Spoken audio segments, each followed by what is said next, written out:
Şura hökumətinin əleyhinə yazılar yazırsınız. Mən heç vaxt Şura hökumətinin əleyhinə bircə kəlmədə söz yazmamışam. Lap yaxşı. Piyeslərinizdən statlardır.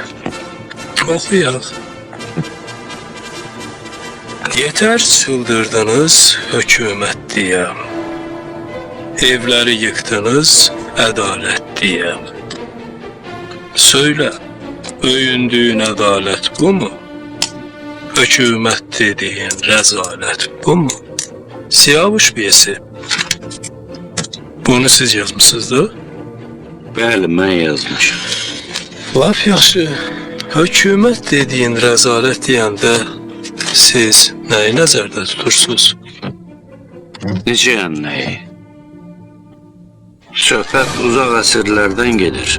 İran-Turan savaşı dövrlərindən gedir. Ah Turan! Biz elə Turan məsələsinə də gələcəyik, darıxmayın. Amma biraz sonra. İndi isə davam eləyək. Ah! Türk ordusu ətrafa bugün həmlə edərkən, İranə və ya Qafqaza imdada gedərkən, Rus ordusu durmaz çəkilərkən önümüzdən.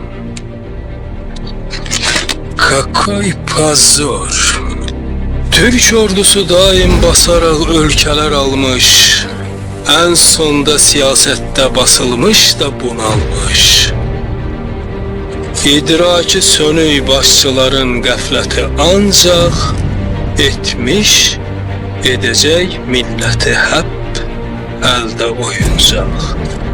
Turanə qılıncdan daha kəskin ulu qüvvət, yalnız mədəniyyət, mədəniyyət, mədəniyyət, Nuri Taddali. Buna nə deyirsən? Nə deyəcəm? Bəli, mən yazmışam. İndi də elə düşünürəm ki, mədəniyyət qılıncdan güclüdür. Sözü dəyişməyin. Heç utanmırsınız?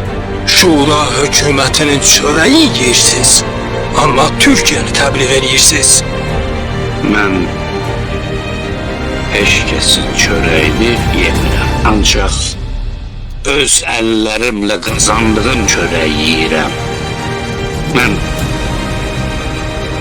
bunları bu üçün olmuşam. Hambal da işləyə bilərəm.